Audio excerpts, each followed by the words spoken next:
I'll never forget that morning, how quiet the diner felt, like the kind of silence that doesn't come from peace, but from fear. You could hear every tiny sound, the squeak of a chair, the drip from the coffee pot, the hush in people's voices. And all of it was because of him. See, in our little town of Hollow Creek, we've got this place called Gracie's Diner. It's not fancy, but it's home. Locals stop in for pancakes, truckers swing through for hot coffee, and the regulars sit in their usual spots, solving the world's problems one sip at a time. But when Marshall Langford walked in, everything changed. He wasn't just rich, he was obnoxiously rich. Real estate, oil tech, whatever. Folks said he made more in a day than most of us would in a decade. But it wasn't his money that had folks walking on eggshells. It was his attitude. The man could humiliate you with a single sentence, and he loved doing it. We'd seen him rip into the staff for cold toast storm out over lukewarm coffee, and one time, no joke, he made a waitress cry just 'cause she didn't call him sir. He sat at the corner booth every morning, that one by the big window, his seat like a throne in a tiny kingdom. And that morning, he was already there when I started my shift. Now I was new, just moved from Louisiana. My name's Janelle Price. And I'd only been at Gracie's for about a week. 23, broke fresh out of college and holding on to the kind of dignity my mama raised me with. I wasn't looking to make waves. I just wanted to do my job, save up, and maybe go back to school someday.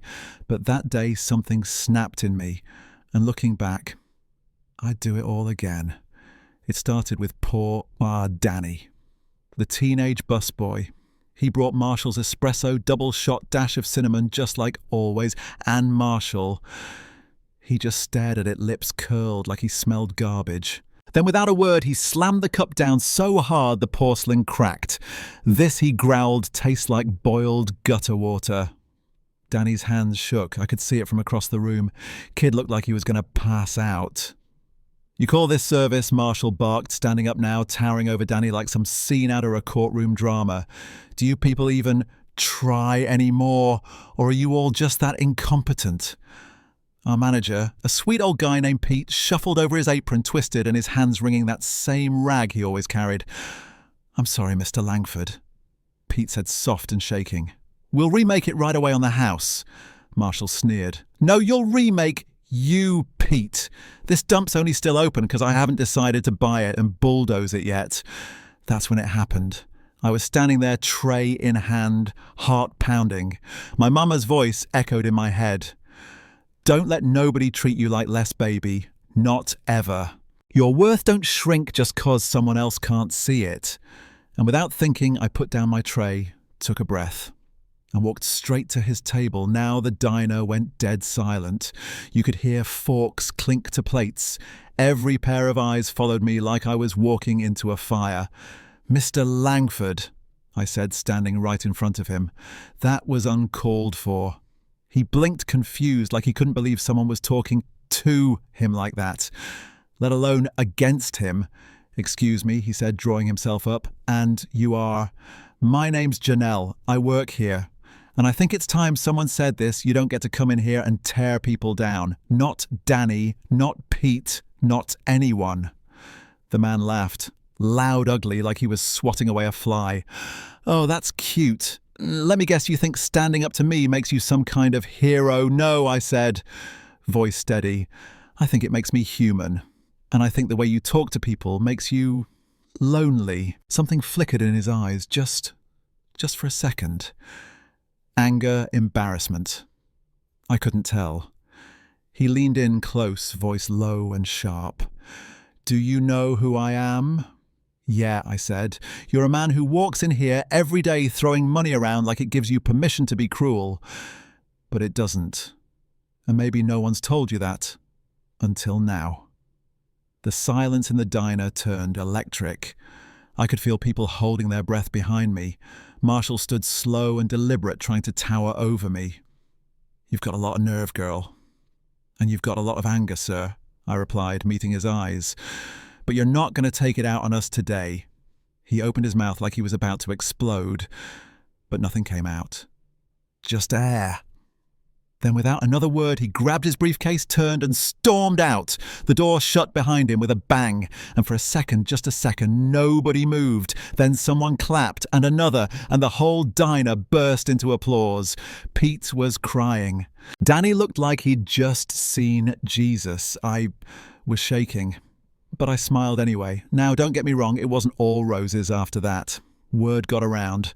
Folks said I was foolish, reckless. Some regulars avoided me. I got side eyes and whispers, but I didn't regret it.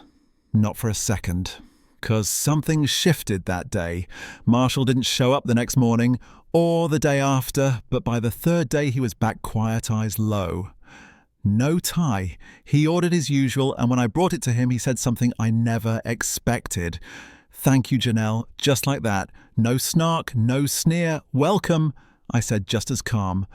After that, he kept coming, still sat at the window, but something in him softened. He started asking Pete about his grandkids, told Danny to keep up the good work, and to me, well, he asked questions, real ones, about my mama, about school, about what I wanted to do with my life. And one day as I handed him his coffee, he looked at me and said, "I used to think power meant control. Now I think maybe it just means listening better." I didn't say anything right then, just smiled. But in my heart, I knew he meant it. Look, I'm not saying I changed the world that day, but maybe I helped one man see it differently, and maybe that's enough. 'Cause sometimes all it takes is one voice to break a cycle, one person to say, "This ain't right." And here's the wild part, Marshall. He started donating to the town's youth centre, helped Pete fix up the diner, paid for Danny's college application fees, said it was just good business, but we all knew better. Funny how things work out, huh? So let me ask you something. Have you ever seen someone get treated like they were nothing just because of who they are or where they're from? Did you ever speak up? Or stay silent and regret it later? Tell me in the comments, what would you have done if you were me that day? And if this story stirred something in you, share it, like it, subscribe for more stories that remind us courage doesn't always come with a microphone. Sometimes it comes with a tray of coffee and a backbone. Thanks for listening. I'll see you next time.